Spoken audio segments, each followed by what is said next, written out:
Mainit ang araw noon sa bayan ng San Vicente, isang maliit na probinsya kung saan kilala si Jose Marquez hindi lamang bilang isang magaling na mekaniko kundi bilang taong laging handang tumulong. Matangkad siya, may malalim na boses at laging may lapis sa tainga, handa lagi sa trabaho. Kilala siya sa pagiging palabiro at kahit hindi marangya ang pamumuhay, masaya siya sa simpleng takbo ng araw-araw. Sa maliit niyang talyer, sabay-sabay na pumatakbo ang makina ng tricycle at ang halakhakan ng mga kaibigan at suki niyang customer. "Jose, iba ka talaga mag-ayos ng makina. Para kang may pakiramdam sa bakal." Biro ng kaibigang si Mang Ruel habang pinapanood siya. "Hindi lang bakal ang pinakikinggan ko, pati tibok ng may-ari." Sagot naman niya habang tinatanggal ang langis sa kamay gamit ang tuwalya. Ngunit isang hapon habang pauwi na siya galing sa pamilihan at pauwi sa kanyang talyer, may nasalubong siyang truck na nakahinto sa gilid ng kalsada. Nakalabas ang hood at mukhang may problema ang makina. Nakasandal sa katawan ng truck ang isang lalaking pawis na pawis, halaang hindi alam ang gagawin. "Sir, okay lang po kayo?" Tanong ni Jose habang huminto sa tabi. "Hindi ko na alam gagawin ko. Baka gabihin ako dito. May anak pa akong susunduin." Walang pag-aalinlangan, lumuhod si Jose. Inangat ang mga tool sa kanyang backpack at nagsimulang sumiyasat sa makina. Hindi niya ininda ang init ng kalsada. Habang inaabot ang isang tornilyo, may biglang umusad na motor sa likuran. Hindi napansin ni Jose. Isang malakas na blag ang narinig. Tumalsik siya sa gilid ng kalsada. Tumama ang kanyang likod sa sementadong bangketa. Naramdaman niyang parang naputol ang lahat ng koneksyon ng katawan niya mula baywang pababa. Jose! Sigaw ng lalaki mula sa truck. Habang tumatakbo palapit, isinugod siya sa ospital at matapos ang ilang araw ng pagsusuri, sinabi ng doktor ang balita. "Mr. Marquez, I'm sorry. You suffered a spinal injury. Hindi na po kayo makakalakad gaya ng dati." Hindi agad nakaimik si Jose. Para bang binigyan siya ng sentensyang panghabang buhay. Sa mga sumunod na buwan, halos hindi siya tumanggap ng bisita. Hindi na bumalik sa talyer. Lalo na nang dumalang ang pagdalaw ng kanyang asawa. At isang araw, wala na lang itong bumalik kasama ang anak nilang si Elias. Sa loob ng kalahating taon, namuhay siya na parang multo. Nakaupo lang sa wheelchair, tahimik, walang ibang kasama kundi ang mga lumang larawan at ilang sulat ng kanyang anak. Nang hindi na makayanan ang alaala ng dati niyang buhay sa San Vicente, nagpasya siyang lumipat sa Maynila. Wala na siyang tiwala sa lugar na nagpapaalala ng lahat ng nawala sa kanya. Ang bagong lugar ay may bagong posibilidad kahit paano. Yun ang paniniwala niya. Nakahanap siya ng paupahang kwarto malapit sa isang terminal. Maliit, mainit, at may mga anay na umaakyat sa kahoy na pinto, pero sapat na ito para sa taong walang inaasahan kundi ang pagbangon.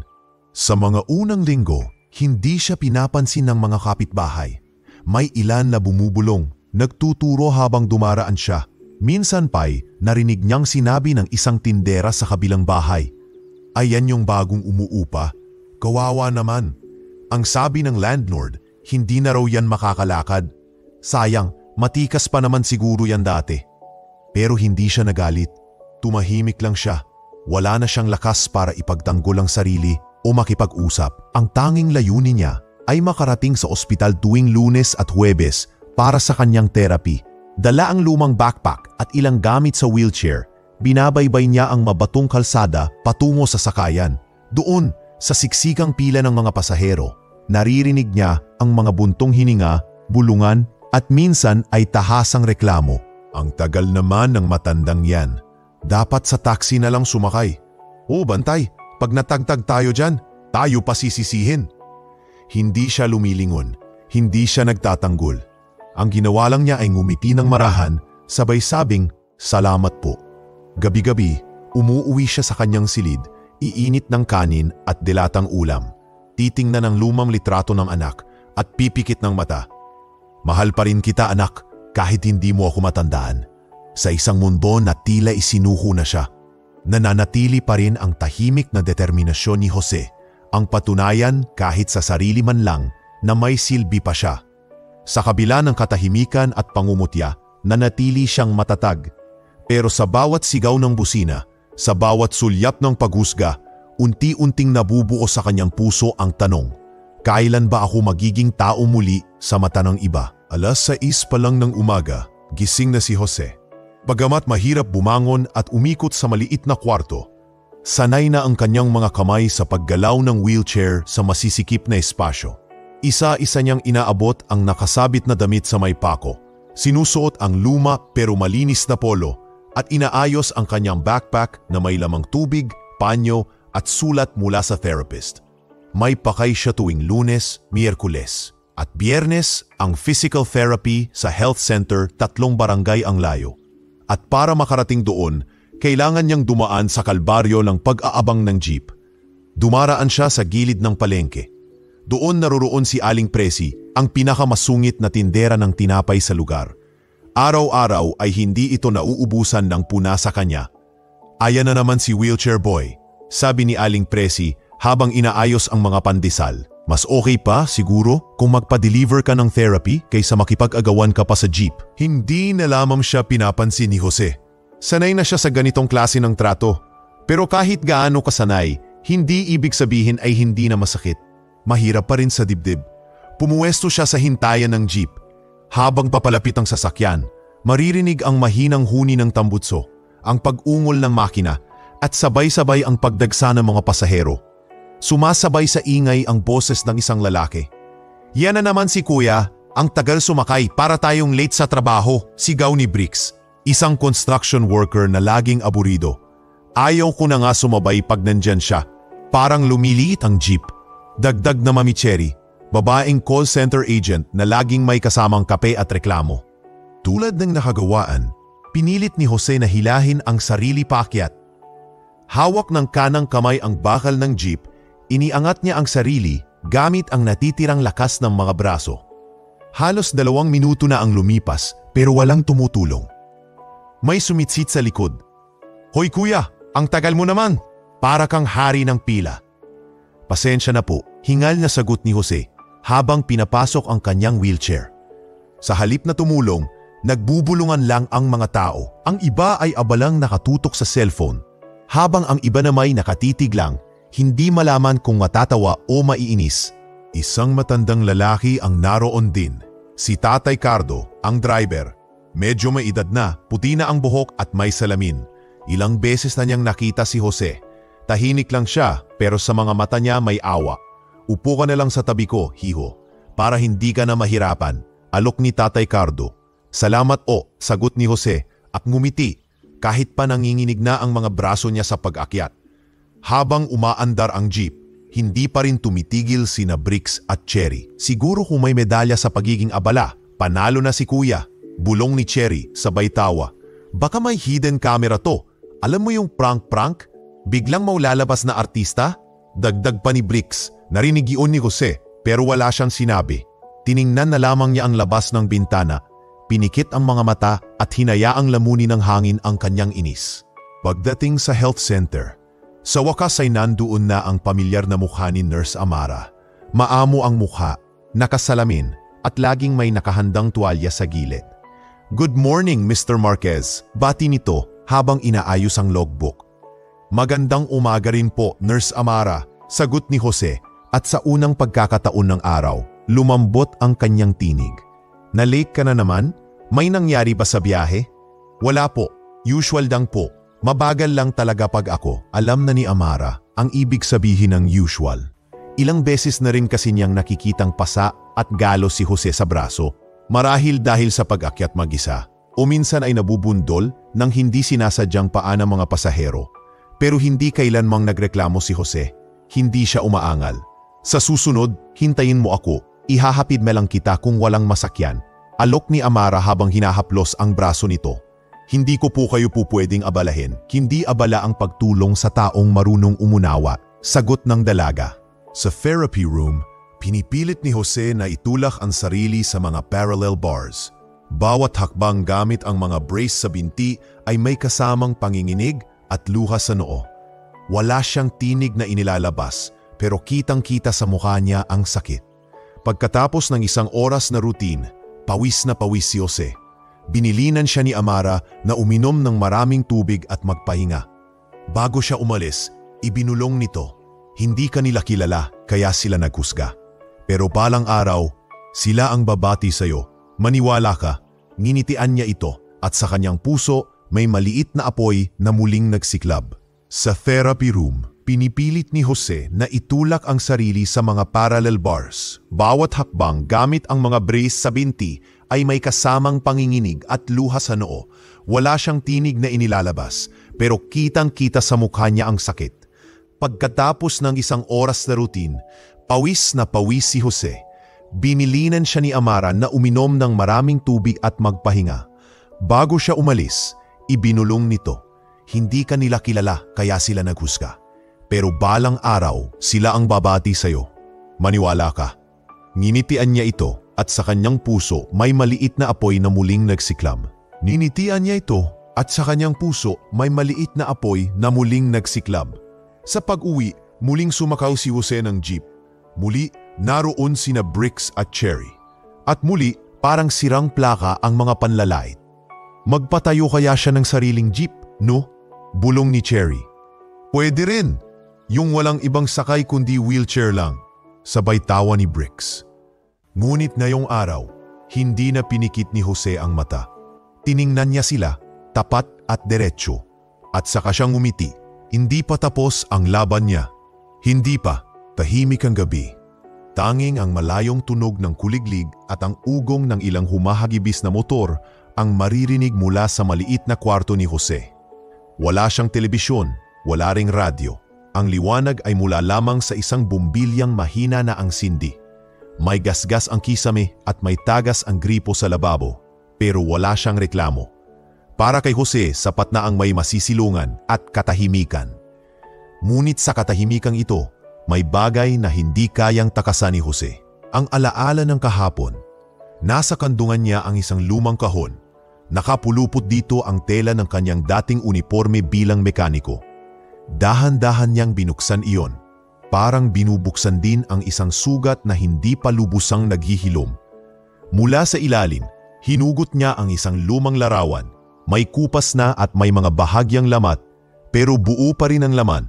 Siya, si Annalyn, ang kanyang asawa, at si Elias, ang anak nilang 5 taong gulang pa lang noon. Sa litrato, nakaakbay siya kay Annalyn habang buhat-buhat ang batang si Elias na nakasuot ng itim na cap na may logo ng Jose's Auto Repair. Masigla silang tatlo. Nakangiti, puno ng buhay, puno ng pag-asa.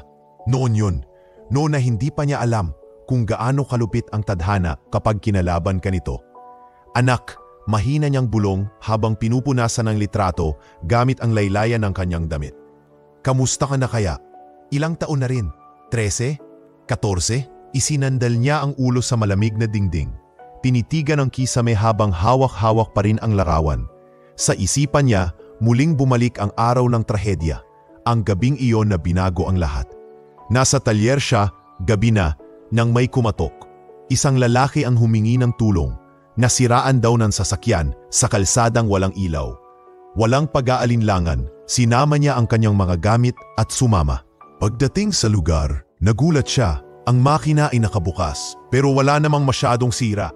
Nang sumilip siya sa ilalim, hindi niya napansin ang paparating na motorsiklo. Mabilis, walang preno at walang ilaw. Isang iglap lang, tumilapon siya. At pagdilat ng mata sa ospital, wala na siyang maramdaman mula baywang pababa. Kasunod noon, hindi na muling bumalik si Annalyn. 3 linggo siyang hindi pinuntahan at nang dumating ito, dala-dala ang kanilang anak, may luha sa mata at isang sobre. "Jose, hindi ko to gusto pero kailangan naming umalis. Hindi ko kayang alagaan kayong dalawa, lalo na si Elias. Kailangan niya ng normal na buhay. Pasensya na." Hindi niya na muling narinig ang boses ng kanyang anak mula noon. "Hindi mo man lang ako tinanong kung ano ang gusto kong gawin, kung kaya ko pa." Bulong ni Jose sa sarili. Pilit pinipigilang pumatak ang luha. Ngunit kahit pa ganun ang nangyari, hindi siya nagtanim ng galit. Siguro, ang mas matimbang sa lahat ay ang panalangin niyang muling makita ang anak. Kahit isang saglit, kahit mula sa malayo. Bawat therapy session, Bawat araw na pinipilit niyang lumaban, isa lang ang inspirasyon niya. Ang muling masabing, Elias, ako ang tatay mo. Naputol ang kanyang pagninilay nang may marinig siyang kaluskos mula sa labas. Siguro ay pusa lang o baka si Aling Presi na naman. Umalik siya sa pagtingin sa larawan.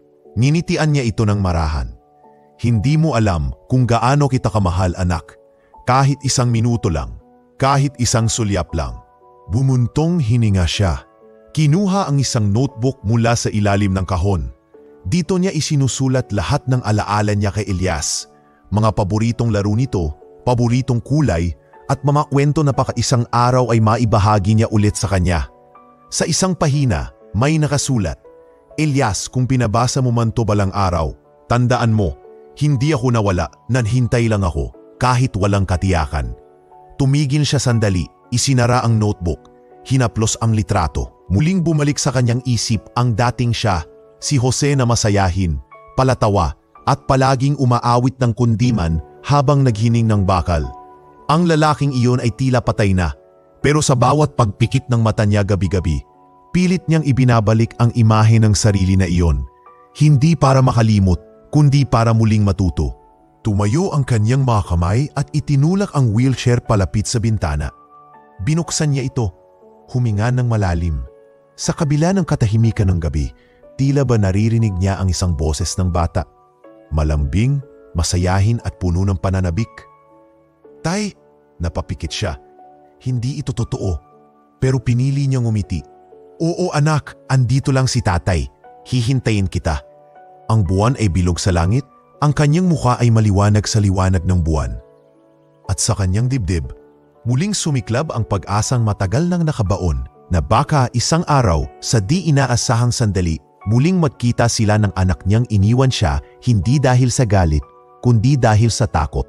At pagdating ng araw na iyon, handa siyang yakapin ang lahat kahit gaano man kasakit ang katotohanan. 7:00 pa lamang ng umaga pero punung-puno na ang terminal.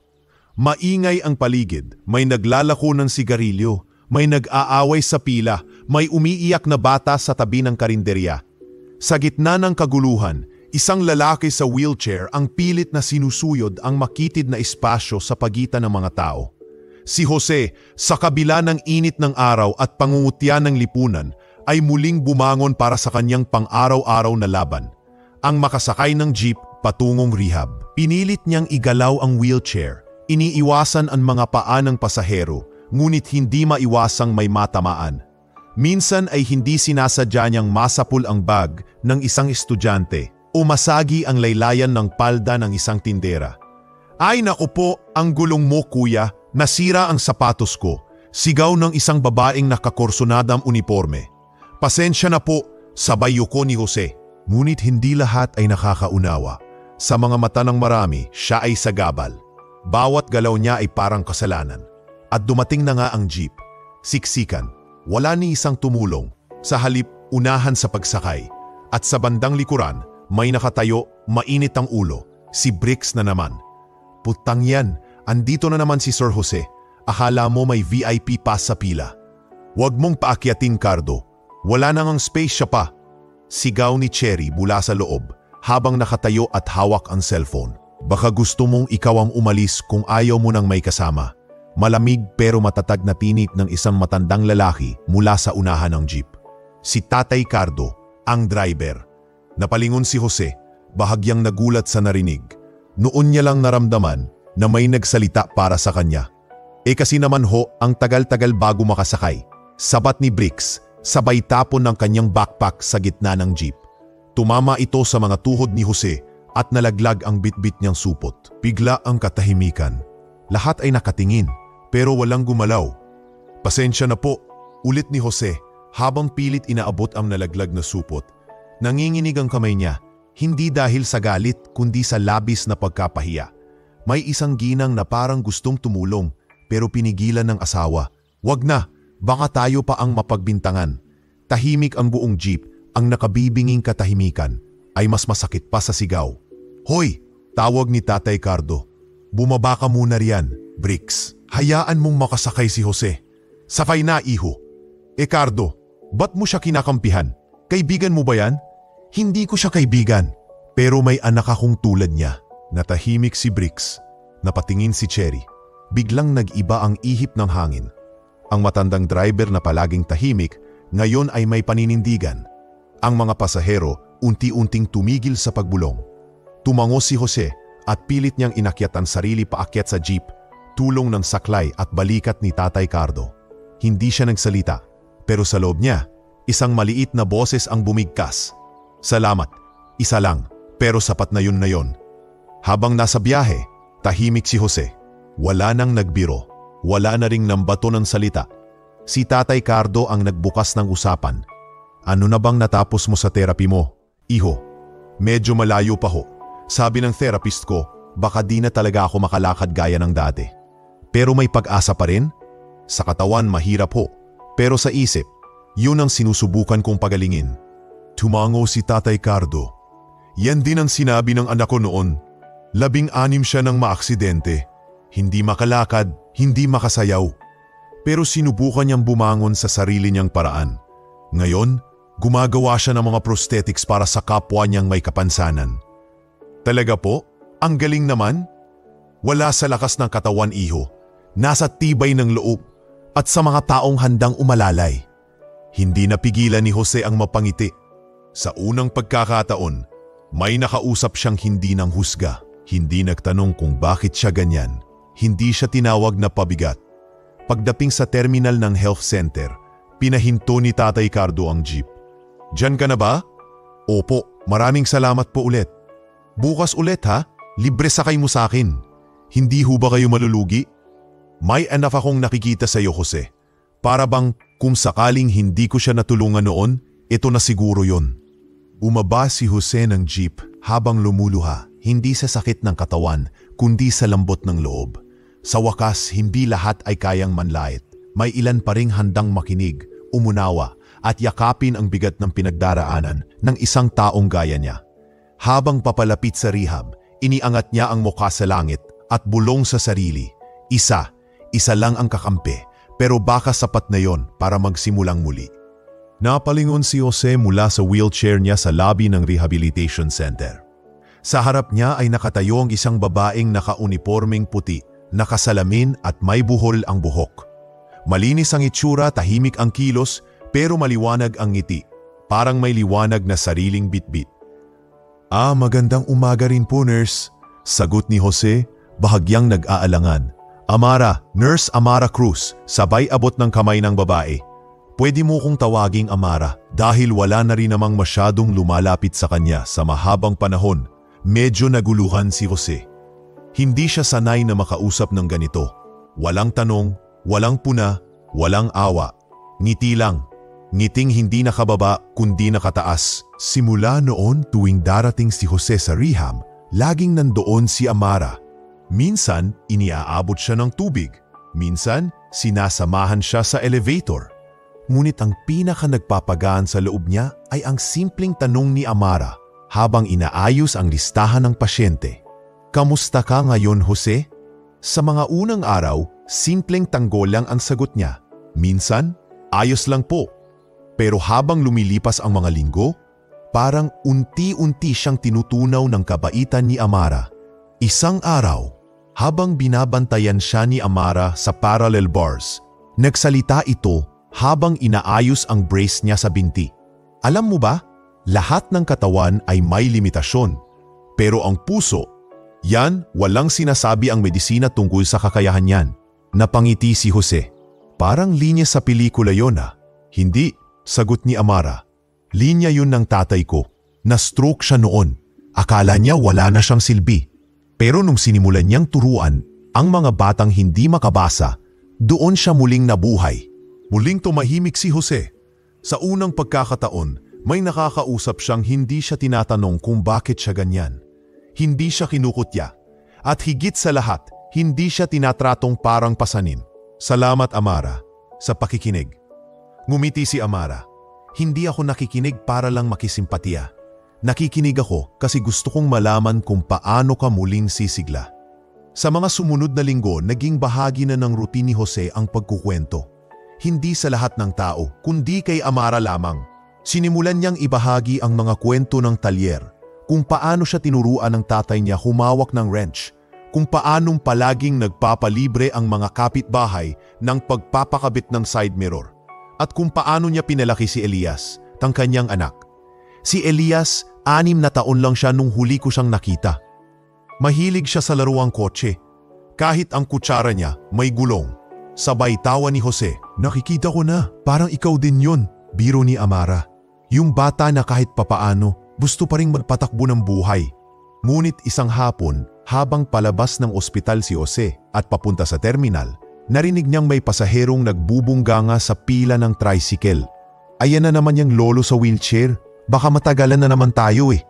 Naglakad si Jose palapit pero nagulat siya nang may biglang humarang sa lalaki. Kung hindi mo kayang maghintay sa taong pilit lumalaban araw-araw, mas mabuti pa sigurong maglakad ka na lang. Matigas na sabi ni Amara. Nagulat ang lalaki. Sino ka ba? Nurse ako rito, pero tao rin at alam kong mali ang pagturing mong parang sagabal ang taong to. Napatingin kay Jose ang ibang mga tao at sa unang pagkakataon, wala siyang naramdamang hiya. Hindi siya iniligtas ni Amara para kaawaan siya. Iniligtas siya nito para ituwid ang mali at sa loob niya may isang bagay na parang nabunot. Mula noon, naging higit pa sa pagkakaibigan ang unti-unting nabubuo. Hindi pag-ibig agad, hindi romansa, kundi isang uri ng pagkalinga na hindi niya naranasan mula sa kahit sinong babae matapos siyang iwan ni Annalyn. Si Amara ang naging liwanag sa gitna ng maitim niyang mundo. Isang araw, habang nasa therapy, tinanong ni Jose si Amara, "Bakit mo ako tinutulungan?" Sumagot ito, "Kasi kung hindi ako kikilos para sa isang tao gaya mo, sino pa? At sa totoo lang Jose, hindi ikaw ang tinutulungan ko. Ako ang natututo sa iyo. Tuwing nakikita kitang tumutulak sa sarili mong katawan, parang sinasabi mo sa akin na lahat ng sugat may lunas kahit gaano katagal." Napayuko si Jose. Sa unang pagkakataon, nalaglag ang isang luha, hindi dahil sa sakit, kundi dahil sa pagkakaintindi. At sa mga sumunod na araw, tuwing magtatama ang kanilang mata, hindi na kailangan ng maraming salita. Sapat na ang katahimikan para magkaintindihan sila. Sapat na ang isang ngiti ni Amara para maalala ni Jose na mainit ang hapon nang dumating si Jose sa terminal. Katatapos lamang ng kanyang therapy session at bagamat pagod ang katawan, magaan ang pakiramdam. Marahil dahil na rin sa muling pag-uusap nila ni Amara. Napag-usapan nila kanina na sa susunod na linggo, sabay silang kakain sa karinderyang malapit sa ospital. Isang simpleng hapunan lang daw, pero para kay Jose, malaking bagay na ang imbitasyon. Naahawak siya sa hawakan ng jeep at handang sumakay. Nang bigla siyang tinabig ng isang malakas na kamay mula sa likuran. "Ang bagal mo, tanda!" Sigaw ng binatang nakaitim na hoodie. Hindi lang ikaw ang pasahero rito. Gumulong ang wheelchair ni Jose pababa ng kalsada. Hindi niya napigilan ang sarili. Tumilapon siya pabagsak sa semento. Kasunod nito, nahulog ang kanyang backpack at nagkalat sa lupa ang mga laman. Tubig, lumang notebook, brace ng tuhod at ang larawan ni Elias na laging niyang dala. "Aray!" bulong niya, habang sinusubukang itukod ang kamay para tumayo. Ngunit nanghina siya. Dumugo ang gilid ng kanyang noo at nagkiskisan ang balat ng siko sa aspalto. Ang binatang nagtulak sa kanya, imbes na matakot o tumulong, ay nagbuntong hininga pa at pumasok sa jeep. Yan kasi, pa-VIP kung makalakad. Ang mga tao sa paligid ay nanood lang. May ilan na nagbulungan. Ang sakit naman nun. Kasi ang bagal niyan talagang sumakayo. May sugat na siya oh. Walang lumapit. Wala ni isang nagtangkang tulungan siya. Hanggang sa may 2 pares ng kamay ang sabay na sumaklolo sa kanya. "Kuya Jose, dahan-dahan lang po." Sabi ng isang batang lalaking may dalang supot ng suka at tinapay. Mukhang tagabitbit ng ulam mula sa karinderya. "Pakitawag ang tanod," sabi naman ni Tatay Cardo habang inaalalayan ang pagkakaupo ni Jose. Dahan-dahan siyang itinaas pabalik sa wheelchair. Kinuha ni Tatay Cardo ang backpack niya at pinulot ang mga kalat habang ang bata na may iniaabot ang larawan ni Elias. "Tingnan mo tong larawan oh, baka importante to," sabi ng bata. Hindi agad nagsalita si Jose. Hawak-hawak ang larawan nanginginig ang kamay. Hindi dahil sa galit, kundi dahil sa sakit. Sa katawan, sa dibdib, sa damdamin. Tumulo ang dugo sa larawan. Tumama sa pinsi ng batang si Elias. Bakit ganito, Tay Cardo? Mahina niyang tanong habang pinipigilan ang luhang gustong bumagsak. Hanggang kailan ako magiging ganito sa paningin nila? Hindi ikaw ang may problema, Jose. Ang mundo lang talaga. Kulang sa pakiramdam. Sagot ni Cardo habang hinihipan ang sugat sa kanyang noo. Salamat sa tulong niyo, pati ng bata. Ako po si Jeric, sabat ng bata. Sa karinderya po ako naguhugas ng plato. Lagi ko po kayong napangiti si Jose pilit. Tapang? Hindi ko nga alam kung matapang pa ba ako o marunong lang magpanggap. Isinugod siya sa pinakamalapit na ospital. Sa ER, habang nililinis ang sugat niya, tulala lang siya. Hawak pa rin ang larawan, nangingilid ang luha sa mata. Pagkatapos ng paunang lunas, inilipat siya sa isang simpleng kwarto. Gabi na noon, walang kasama, walang bisita. Tahimik ang silid. Ang tanging maririnig ay ang tiktak ng orasan at ang huni ng mga kuliglig mula sa labas. Napatingin siya sa kisame. Parang ang liit ng mundo niya. Hindi ko na yata kaya, Elias. Hindi ko na yata kaya. At sa katahimikan ng kanyang pagluha, may kumatok sa pinto. Tok, tok. Pagbukas, bumulaga si Amara. May dalang puting tote bag at thermos. Naasando lang ito at maong. Halatang wala sa duty. Jose? Amara? Nagulat siyang makita ito. Day off mo ngayon ah. Balita ko sa front desk, inadmit ka. Hindi ako mapalagay. Pumasok si Amara, nilapag ang bag at umupo sa gilid ng kama. Sinamahan ka ba ng pamilya mo? Tanong niya. Umiling lang si Jose. Kaibigan? Wala rin. Paano si Tatay Cardo? Nagpaalam din. Uuwi raw saglit. Pero baka hindi na bumalik. Matanda na rin yon. Napayuko si Amara. Pagkatapos ay marahang kinuha ang kamay ni Jose. Hindi mo na kailangang magkunwaring matapang. Hindi ngayon. Hindi sa harap ko.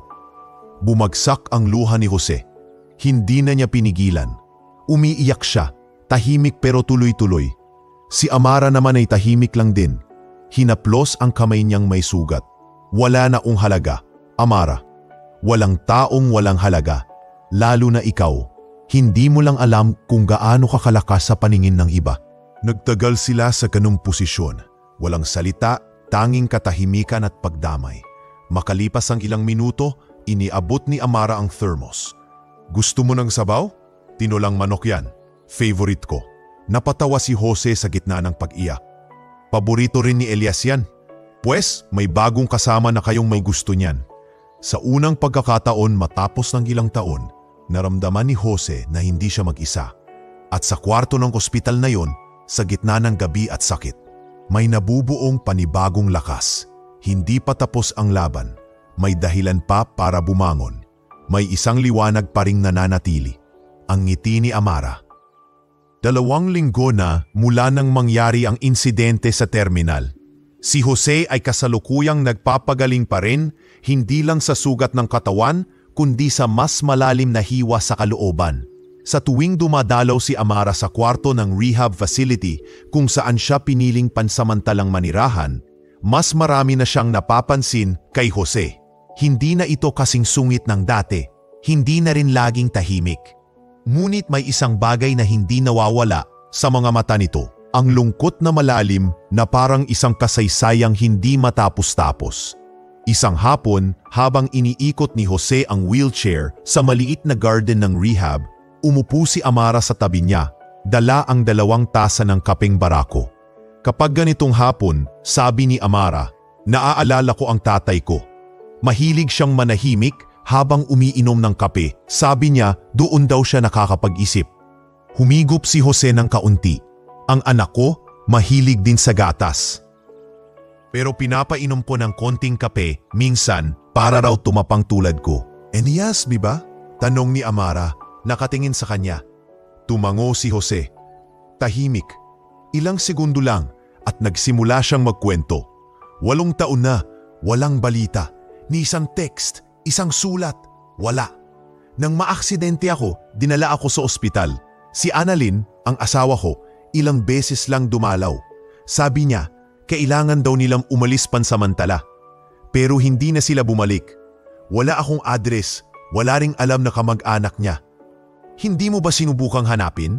Tanong ni Amara. Maingat ang boses. Sinubukan.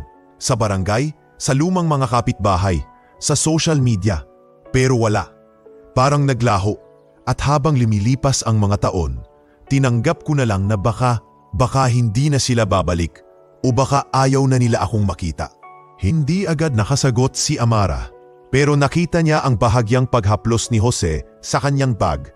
Mula rito ay marahang hinugot ang isang lumang drawing ng bata. Larawan ng isang laruang kotse. May nakasulat sa sulok, "Para kay tatay, Elias. Lagi ko tong dala," sabi ni Jose. "Para kahit saan ako mapunta, kasama ko pa rin siya."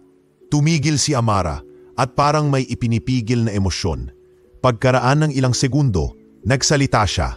"Jose, kung papayag ka, tutulungan kitang hanapin siya." Napatingin si Jose sa kanya. Napakagatlabi, nangingilid ang luha. "Sigurado ka? Kung kaya kong samahan ka sa bawat therapy, mas lalo kong kayang samahan ka sa paghahanap ng anak mo." Hindi sumagot si Jose, ngunit ang simpleng pagtamo nito at paglaglag ng luha ay sapat ng sagot. Sa loob ng ilang taon, na yun lang siya muling nadinig, hindi bilang pasyente, hindi bilang pabigat, kundi bilang isang ama. Mula noon, naging misyon ni Amara ang paghahanap.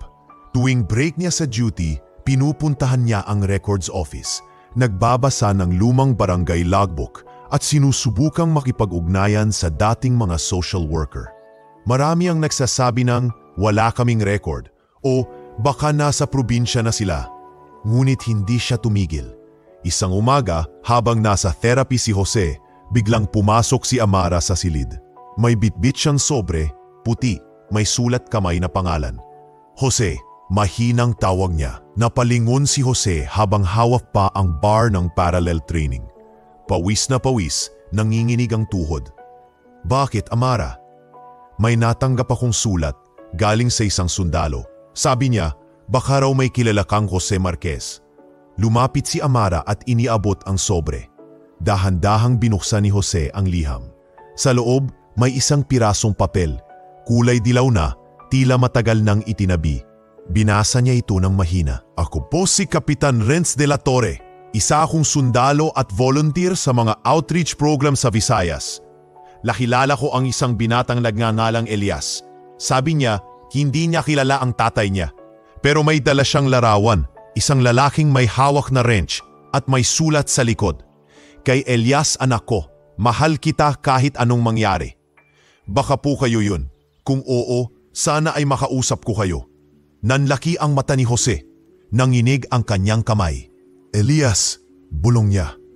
"Ano Jose?" tanong ni Amara. Sabik at sabik din. "Yung larawan.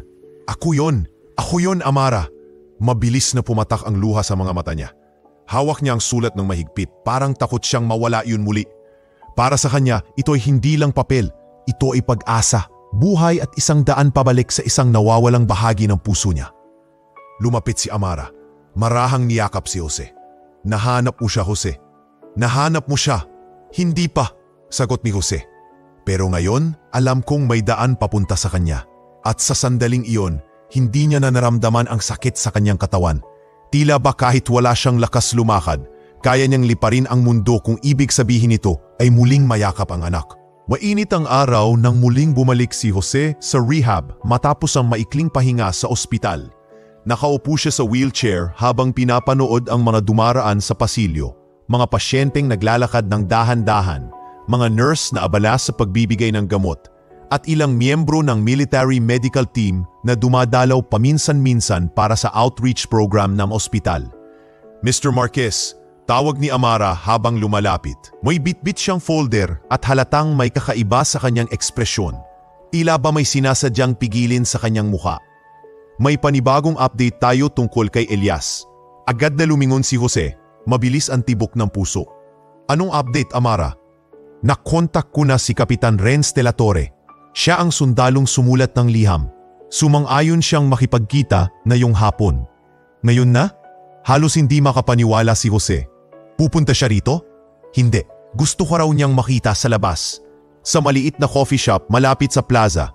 Gusto niya raw ng kaunting pribadong usapan. Sa sumunod na oras, sakay ng taxi na inarkila ni Amara gamit ang sariling pera, nagtungo sila sa coffee shop. Tahimik si Jose habang hawak ang sobre ng sulat ni Renz sa kanyang dibdib, parang panangga laban sa lahat ng takot at tanong. Pagdating nila sa shop, agad nilang nakita ang isang lalaking naka-military uniform. Nakaupo sa sulok, may matikas na tindig pero bakas ang pagod sa mga mata. Nakatingin ito sa kanila bago pa man sila makalapit. "Kapitan Renz?" tanong ni Amara. Tumango ang sundalo. "Kayo po si Mr. Jose Marquez?" "Opo," sagot ni Jose. "Ako po." Hindi agad nagsalita si Renz, tila may kinakalaban sa loob ng sarili. Pinagmasdan niya si Jose mula ulo hanggang paa. Nanatiling tahimik ang kanyang bibig, ngunit puno ng emosyon ang kanyang mga mata. "Pasensya na po kung medyo tahimik ako," mahinang sabi ni Renz. "Noong una ko pong makita si Elias, hindi ko alam na may koneksyon kami. Bata pa siya noon, mga 11 taon. Payat, tahimik pero matalim ang Paano mo siya nakilala?" tanong ni Jose habang bahagyang nanginginig ang kamay. "Noong 2017, nagkaroon kami ng medical mission sa isang coastal town sa Visayas. May mga batang lumapit para sa libreng gamot at pagkain. Isa roon si Elias. Sa form ng registration, isinulat niya ang apelyido niyo, Marquez. Tinanong ko siya kung nasaan ang magulang niya. Ang sabi niya, wala raw siyang ama. Pero pinakita niya ang isang larawan." Napahinto si Renz at muling tiningnan si Jose. Halos ayaw ipagpatuloy ang susunod na sasabihin. "Larawan ko?" bulong ni Jose. "Opo, larawan niyo habang buhat-buhat siya sa may talyer daw. Sabi niya, galing yun sa nanay niya. Tanging alaala niya raw sa inyo." "Buhay siya?" tanong ni Jose. Bakas ang nangingibabaw na emosyon sa boses. "Oo, buhay siya. Pero matagal na rin mula nang huli ko siyang makita. Hindi ko na siya muling natagpuan dahil lumipat raw sila sa ibang lugar. Pero may ideya akong nasaan sila ngayon at gusto kong tulungan ka." Hindi makapagsalita si Elio. Sa sobrang tagal ng paghihintay, tila nanlalambot ang kanyang katawan sa bigat ng balita. Napatingin siya kay Amara at ito'y tahimik lang nang umiti at marahang hinawakan ang kanyang kamay. "Kapitan, salamat." Nangingilit ang luha ni Elio. "Hindi ko alam kung paano ko kayo mapapasalamatan." "Walang anuman sir," sagot ni Renz. "Pero may isa pa akong gustong sabihin." Nagkatinginan si Amara at Elio. Kinabahan. "Ano po yun?" "Sa totoo lang, may hinala ako. Dahil sa ilang kwento ni Elias, sa ilang salita niyang nabanggit noon, posibleng ako ang naging tagapangalaga niya sa loob ng ilang buwan. Hindi ko lang alam noon, pero baka ako mismo ang naging tulay para makatawid siya sa buhay." Tahimik ang lamesa. Wala ni isa ang nakapagsalita. Tanging ang tunog ng kape at ang mga tahimik na buntong hininga ng bawat isa ang naririnig. Maya-maya imuling nagsalita si Renz.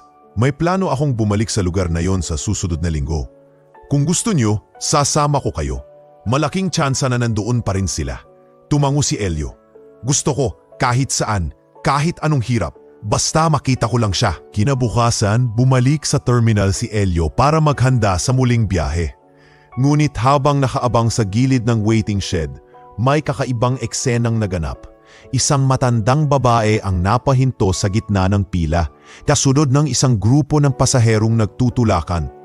"Lumipat ka nga tay, sagabal ka na naman dyan," sigaw ng isang lalaki. Hindi si Briggs kundi isa pang pasahero na mukhang inip na inip. "Ilang beses ka na rito ha, palagi na lang abala," dagdag pa ng isa. Napalingon ang mga tao. Tumahimik ang paligid at bago pa makaimik si Elio, may biglang sumigaw mula sa kabilang dulo ng terminal. Walang gagalaw sa kanya. Nagtagulo ang mga tao nang makita ang lalaking papalapit. Matangkad, nakaunipormeng militar at buhat ang isang malaking bag. Si Kapitan Renz. Paglapit niya kay Elio, walang sabi-sabing yumuko ito at niyakap si Elio ng mahigpit. Isang yakap na may bigat, may lalim, may saysay. Nagulat ang mga pasahero. Bakit siya niyakap ng sundalo? Sino ba yung matanda na yan? Anak ba niya? Tumahimik ang buong terminal. Sa gitna ng init at ingay ng Maynila, ang simpleng tagpo ng isang sundalong yumayakap sa isang lalaking tinatawag ng ilan bilang pabigat ay tila gumising sa puso ng lahat. At sa puso ni Elio, may isang bagay na tuluyang gumaan. Hindi na siya nag-iisa, hindi na siya invisible. At ngayon, simula na ng pagbabalik ng matagal niyang minimithing yakap ng isang anak. Baga alas 8 ng umaga nang bumalik si Jose sa terminal. Katulad ng dati, bitbit niya ang kanyang backpack na may laman lamang ay tubig, ilang personal na gamit at ang mahal niyang larawan ni Elias. Habang pinapaikot ang gulong ng kanyang wheelchair, humahalo sa ingay ng terminal ang kalansing ng bakal ng kanyang saklay na nakatali sa gilid. Nagdesisyon siyang muling sumakay sa jeep papunta sa rehab, bagamat ilang araw na lang ay tutuloy na siya sa biyahe kasama si Kapitan Renz. Gusto pa rin niyang gawin ang huling session bago siya umalis at higit sa lahat, gusto niyang ipagpatuloy ang pagpapakatatag para kay Elias, para sa sarili niya. Pagdating niya sa pila, agad siyang nakaramdam ng tensyon. Marami ang nag-aagawan sa upuan, mabilis ang agos ng mga tao. Tila ba ayaw nilang may mabagal na makaharang sa daloy ng kanilang abalang umaga. Nang dumating ang jeep, agad-agad na pumuno ang mga tao. Sumubok sumakay si Jose, pilit iginagalaw ang katawan para maiangat ang sarili sa sasakyan. Ngunit bago pa siya makatuntong, may isang boses na pumunit sa hangin. "Hoy, wag na nga! Ang bagal mo eh! Madadamay pa kami sa pagka-late mo!" Sigaw ng binatang pasahero, halatang kanina pa iritable. Bago pa makasagot si Jose, may isa pang babae na biglang nagsalita, malakas at may pang-uuyam sa tono. "Kung ganyan lang din naman, wag na kayong sumakay. Di lang naman kayo ang may kailangan dito." Napalingon ang ilan, ang iba'y umiling, ngunit walang nagsalita para manindigan.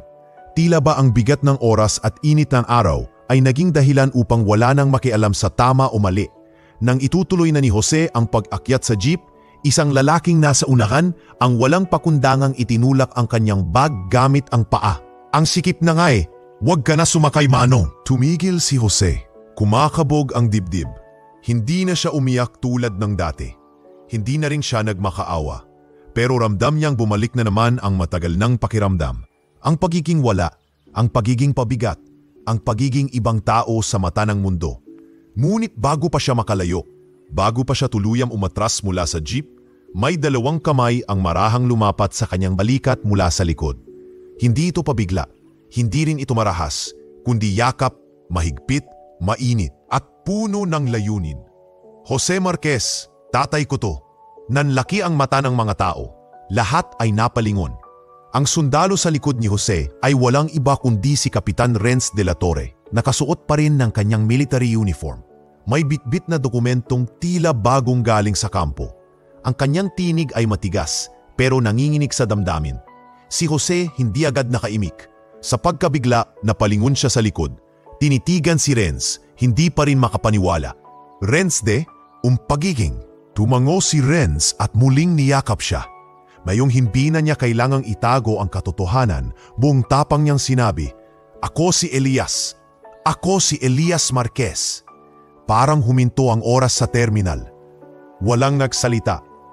Maging ang mga pasahero na kanina lamang ay nagsisigaw ay napayuko. Ang babaeng nagsabing wag na lang sumakay, dandahang umatras, waring hinahabol ng sarili niyang konsensya. May isang batang pasaherong nagsalita ng mahina pero malinaw. Anak pala niya yun? Si Amara, na tahimik lang sa gilid mula kanina, ay hindi na napigilang umiyak. Lumapit siya kay Jose at niyakap silang dalawa ni Renz. "Patawarin mo ko tay," bulong ni Elias. "Mayo'y si Kapitan Renz." "Wala kang kailangang ipagpaumanhin anak," nanginginig ang boses ni Jose habang nangingilid ang luha. "Basta narito ka na. Hindi ko na kailangan ng paliwanag. Ang mahalaga, narito ka." Ang mga tao sa paligid unti-unti ay nagsimulang kumilos. Hindi para lumayo, kundi para lumapit. Isang lalaki ang lumapit at iniabot ang bag ni Jose na kanina'y natula.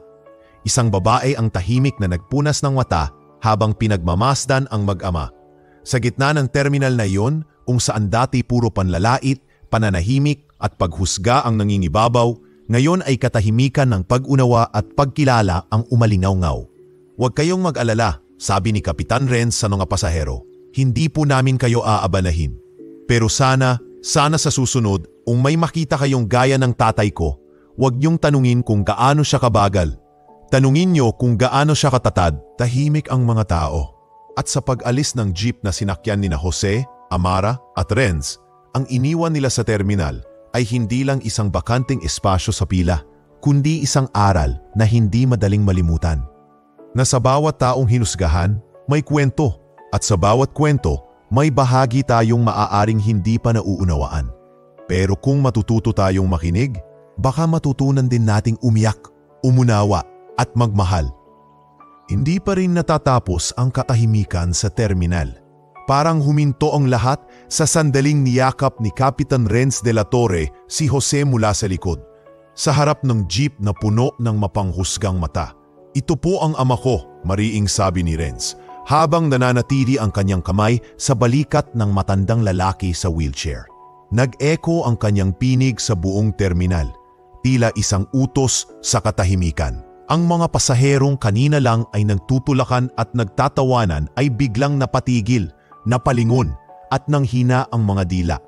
Ang babaeng pasahero na pasigaw na nagsabing, "Wag na kayong sumakay kung ganyan lang kayo," ay hindi makatingin kay Jose. Si Bricks na karaniwang bastos at palasigaw ay parang nanliliit sa sulok ng upuan. "Anak mo pala yan?" Mahina, halos hindi marinig na tanong ng isang matandang babae sa gilid. "Siya si Elias," sagot ni Jose. Nanginginig ang boses habang pinipigilang tumulo ang luha. "Anak ko, akala ko hindi ko na siya makikita." Dahan-dahang lumuhod si Renz sa harap ng kanyang ama. Sa kabila ng uniforme, sa kabila ng tikas at posisyon, ang mukha niya ngayon ay hindi sundalo, kundi anak. May kirot sa mata niya at isang damdaming matagal nang kinimkim. "Matagal kong kinamuhian ang alaala mo, Tay," simula ni Renz. "Noong iniwan kami ni nanay, sinabi niya na pinili mong mas mahalin ang trabaho aysa sa amin. Wala akong maintindihan noon. Bata pa ako at sa hirap ng buhay, napunta ako sa ampunan." Napayuko si Jose. Ang bawat salita ni Renz ay parang baling na bumabagsak sa kanyang dibdib. Hindi dahil sa galit, kundi dahil sa totoo ito. Hindi niya na ipaliwanag ang lahat noon. Hindi niya na ipaglaban ang sarili sa paningin ng tanak. Pero sa ampunan, dumating si Mang Isko, isang sundalo. Tinulungan niya ako, pinatapos sa eskwela, itinuro ang disiplina. Sabi niya, walang batang isisilang na masama. Ang mundo lang ang gumagawa niyan kung walang gagabay. Umiyak si Amara habang tahimik na nakatayo sa tabi. Ang ilang mga tao sa terminal, hindi na rin naiwasang mapaluha. Ang iba'y napatingin sa kanilang mga sarili, waring sinisiyasat kung ilan na ba ang mga katulad ni Jose ang kanilang napagtripan, napahiya o hindi tinulungan. Nang naging sundalo na ako, patuloy ni Renz, nakatanggap ako ng assignment sa Visayas. Sa isang outreach, may pasyente akong naka-wheelchair. Tahimik, mabait, nagtuturo ng pasensya sa mga bata. Sabi ng volunteer, ang pangalan daw ay Jose Marquez. Parang pamilyar. Nang tanungin ko siya tungkol sa pamilya niya, tumango lang siya. Sabi niya, hindi ko na alam kung nasaan sila, pero araw-araw kong dinadasal na sana makita ko ang anak ko. Napahawak si Jose sa kanyang dibdib. Parang hindi niya matanggap ang bigat ng damdamin sa sandaling iyon. Sabi ko sa sarili ko, hindi to pwedeng tsamba lang. Pinagmasdan kita mula sa malayo. Pinuntahan kita sa rehab. Tinanong ko si Nurse Amara. At nang makumpirma kong ikaw nga. Tay, hindi na natapos ni Renz ang sasabihin. Niyatap na lang niya si Jose sa harap ng lahat, sa gitna ng palsada, sa harap ng mga taong minsang hindi naniwala. At sa sarili niyang damdaming pilit niyang itinago sa loob ng maraming taon. Tay, patawarin mo ako. Tay din ang tawag ko sa akin. Mahina ngunit buong damdaming sambit ni Jose. Yun lang ang hinihintay ko, anak. Yun lang talaga. Tahimik pa rin ang buong paligid. Ngunit ang katahimikan na ito ay hindi na dulot ng paghusga, kundi ng pagkamangha, ng pagkatuto. Maging si Aling Presi na minsang umismid kay Jose ay napahawak sa dibdib at hindi makapagsalita. Lumapit si Amara sa kanila at marahang inabot ang kamay ni Jose. Hindi ka lang muling nakatayo ngayon, Jose, sabi ni Amara. Bumangon ka na rin sa mata ng lahat. Mula sa likod, may isang batang lalaki na nagbigay ng bulaklak kay Jose. Tay, para sa inyo po. Sabay abot ng bulaklak na binunot mula sa gilid ng terminal. Napangiti si Jose habang si Renz ay tumango sa bata. Ang eksenang iyon, ang isang dating pinagtatawanan, ngayon ay binibigyan ng respeto ay tila larawang hindi na kailanman mabubura. Simula ngayon, sabi ni Renz habang itinutulak ang wheelchair ng kanyang ama, hindi na siya mag-isa. At sana, hindi na rin kayo maging bulag sa mga kagaya niya. Bago sila tuluyang lumisan, lumingon si Jose sa mga dating ng husga. Hindi para magalit, hindi para gumanti, kundi para magbigay ng ngiti. Ng ngiting puno ng kapatawaran at panibagong simula.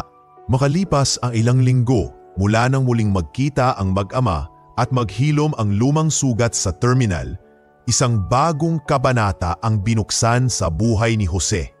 Sa tulong ni Kapitan Renz at Nurse Amara, na ngayoy tila hindi na lang basta nurse, kundi naging tunay na kaibigan, tagapayo at kasama sa bawat hakbang ng pagbabago. Nakapagbukas si Jose ng isang maliit na repair shop sa mismong gilid ng terminal kung saan siya dating tinataboy. Isang lumang storage space na dati tambakan lang ng lumang gulong at basurang plastik. Ngayon ay may bagong pintura, karapulang may nakasulat na Jose's Repair Corner, serbisyo mula sa puso, at isang lamesang gawa sa recycled wood na puno ng mga gamit pang mekaniko. Lahat ay donasyon mula sa ilang kaibigan ni Renz sa military at ilang matulunging tao sa barangay. Ang ganda ng pagkakasetup, Tay, sambit ni Renz habang iniayos ang tarp sa harap ng shop. Parang balik talyer lang sa San Vicente, no?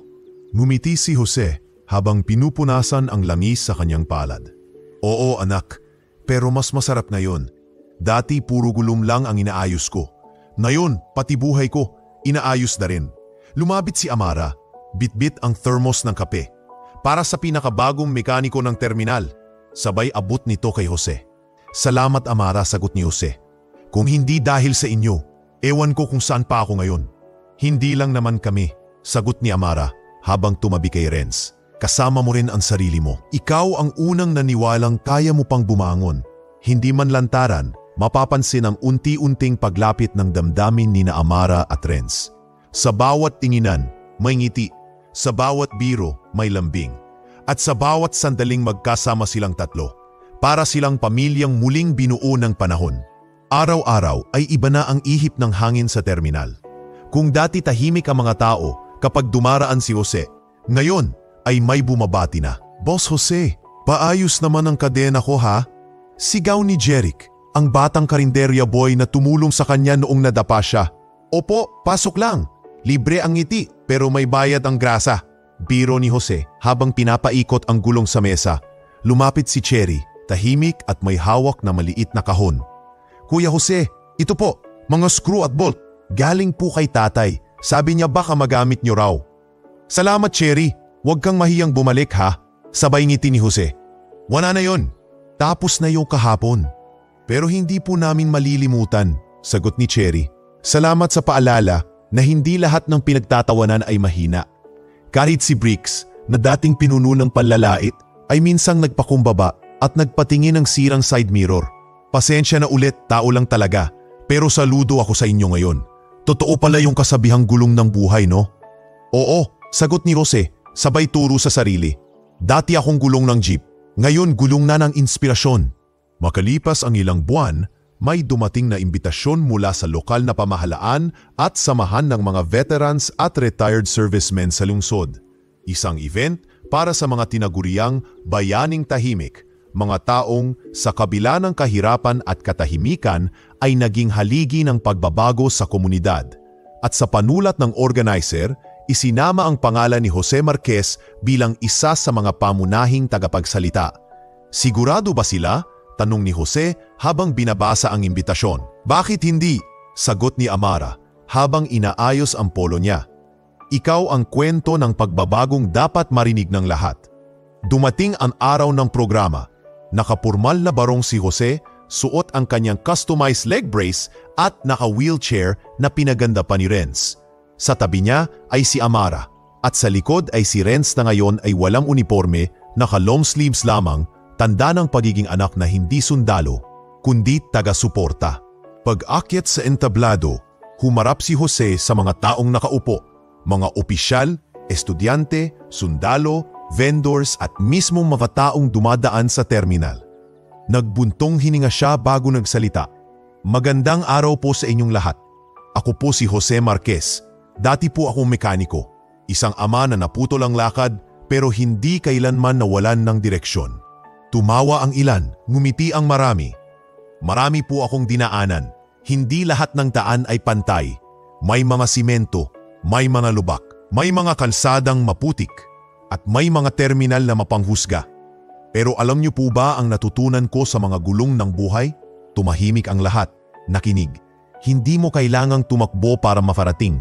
Minsan, sapat na ang gumulong ka paunti-unti basta hindi ka hihinto. Pumalakpak ang buong bulwagan. Hindi dahil sa ganda ng talumpati, kundi dahil sa lalim ng pinanggalingan nito. Sa silid na iyon, walang mataas, walang mababa. Ang bawat isa ay naging saksi sa kwento ng isang taong bumangon hindi dahil sa awa ng mundo, kundi dahil sa paniniwala ng iilang taong hindi siya iniwan. At sa huling linya ni Jose, habang nakatingin sa anak at kay Amara, sabi niya, walang mas mababa sa mundo ng may malasakit at walang hadlang sa muling pagbubuo ng pamilya kung ang puso ay handang magpatawad at ang gulong ay handang umikot muli. Ang araw ay maliwanag at ang hangin ay may kasamang lambing. Sa isang malaking multipurpose hall sa gilid ng munisipyo, puno ang mga upuan. Nandito ang mga estudyante, guro, sundalo, manggagawa at mga tindera mula sa palengke. Lahat ay nagtipon para sa isang selebrasyon ng kwento ng katatagan, pagkakaisa at pagbangon. Sa gitna ng entablado, nakaupo si Jose Marquez. Nakabarong, maayos ang gupit at may ngiting tahimik, ngunit buo. Sa magkabilang gilid niya ay sina Kapitan Renz at Amara, kapwa nakasuot ng puting semi-formal attire. Kapansin-pansin ang pagkakahawak ni Amara sa kamay ni Renz, isang payak ngunit malinaw na pahayag na hindi lamang magkaibigan ang dalawa. Sila na ngayon. Tumayo ang isang MC at lumapot sa mikropono. Ngayong hapon, aniya, ay makikilala natin hindi lang ang isang ama, kundi ang isang haligi ng pag-asa. Isang taong hindi kailanman tumigil sa paniniwala, hindi sa kanyang lakas, kundi sa kabutihan ng tao. Tumahimik ang buong bulwagan. Walang hiyawan, walang bulungan, tanging pagtitig sa entablado. Lumapit si Jose sa podium. Mabagal, maingat. Suot ang kanyang customized leg braces habang ang kanyang dalawang kamay ay nakatukod sa saklay. Walang tumulong, wala ring humarang. Lahat ay nakikisa sa kanyang paglalakad, isang hakbang na higit pa sa literal na kilos, kundi isang simbolo ng tagumpay. Pagdating sa podium, huminga siya ng malalim. Tiningnan ang mga tao at dahan-dahang nagsalita. Maraming salamat sa inyong lahat. Hindi ko po inaakalang may makikinig sa tinig ng isang dating kinukutya sa terminal. Tumawa ang ilan sa pag-amin niyan iyon, hindi sa panunukso, kundi sa pakikisimpatya. Hindi ako natutong maglakad muli, sabi ni Jose, marahan ang bawat salita. Pero natuto akong tumayo. Isang malakas na palakpak ang umalingaw-naw. Tumango si Renz at nakita ni Jose sa kanyang mga mata ang pagpigil ng luha. Si Amara naman ay tahimik lamang, ngunit may ngiti ng paghangang hindi matutumbasan ng kahit anong medalya. May mga bagay tayong hindi mapipili sa buhay. Ang kapansanan ko, hindi ko ito ginusto. Pero hindi ko rin ito isinumpa. Dahil sa bawat paggulong ng wheelchair ko, natutunan kong may mas malawak pa pala kaysa sa kakayahang tumakbo. Ito ay ang kakayahang magpatuloy. Muling pumalakpak ang mga tao. Sa likod, nakita niya sina Bricks at Cherry na masiglang kumakaway. Si Tatay Cardo, nakaupo sa likod kasama ang ibang senior citizens, ay nafangiti habang nakatungkod. Sa mga taong minsang humusga sa akin, dagdag ni Jose, walang galit ang puso ko. Dahil hindi ko naranasan ang pagtulak, hindi ko rin mararamdaman ang halaga ng yakap. Kung hindi ako tinabig, hindi ko mararamdaman ang halaga ng pag-alalay. Lumapit si Ren sa entablado at sa harap ng lahat, mahigpit siyang niyakap ng kanyang ama. Jose, ang taong hindi lang nakabuo muli ng negosyo, kundi nakabuo rin ng pamilya, sabay pakilala ng MC. Ang tunay na lakas, muling sabi ni Jose habang nakatingin sa anak, ay hindi nasa katawan. Nasa kakayahang patawarin, umunawa at tumanggap. Tinanggap ko ang aking kapansanan, hindi bilang sagabal, kundi bilang bahagi ng kung sino na ako ngayon. Lumapit si Amara at hinawakan ang kabilang kamay ni Jose. Magkahawak sila ni Renz sa magkabilang gilid, parang pundasyon ng bagong buhay. Minsan, dagdag pa ni Jose, ang taong iniiwasan natin sa kalsada ay siya ring magtuturo sa atin ng direksyon sa buhay. Kaya kung may makasalubong kayo na nahihirapan, huwag kayong lumayo. Baka sila ang dahilan kung bakit kayo naririto. Tahimik ang mga tao. May umiiyak, may pumapalakpak, may nakapikit na tila inatandaan ang bawat salita. Nang matapos ang talumpati, tinuluman siyang bumaba ni Renz at Amara. Ngunit bago pa man sila makabalik sa upuan, huminto si Jose sa gitna ng entablado. Ito po ang una't huling hiling ko, aniya. Huwag sana tayong lumakad ng mabilis kung ang ibig sabihin nito ay iiwan natin ang mga may kapansanan sa likod. Tumayo ang buong bulwagan para sa kanya. Standing ovation. Walang ibang nagsalita. Hindi na kailangan. Sa huling eksena, habang palubog na ang araw sa labas ng munisipyo, makikita si Jose na naglalakad sa gilid ng daan gamit ang anyang braces at saklay. Walang kasama, pero hindi nag-iisa. Hawak niya ang isang maliit na bulaklak na iniabot ng batang si Jeric mula sa terminal. Sa kanyang bawat hakbang, hindi niya iniinda ang bigat ng katawan. Dahil sa bawat bitbit niya, andoon ang alaala ng kanyang pagkabigo, ang init ng mga yakap ng kanyang anak, ang lakas ng loob ni Amara at ang tinig ng isang mundo na sa wakas natutong makinig. At habang paunti-unti siyang naglalakad palayo, isang simpleng linya ang binitiwan niya sa sarili. Ang tunay na pagbangon, hindi lang pag-angat. Ito'y ang pagyakap sa lahat ng bumagsak sa iyo. Wakas. Kung umabot ka dito sa dulo, huwag kalimutan na pindutin ang like, share at subscribe para sa mas marami pang kwentong magpapaalala sa atin kung gaano kahalaga ang pag-unawa, hindi lang ang pagtingin. Dahil sa mundong puno ng paghusga, sana'y piliin natin ang makinig, ang magmahal, at higit sa lahat, ang tumayo para sa isa't isa. Ito ang alon ng istorya at ito ang kwento ni Jose, isang ama, isang mandirigma ng araw-araw at patunay na kahit hindi na tayo muling makalakad, kaya pa rin nating tumindig. Hanggang sa susunod na kwento, mabuhay ka!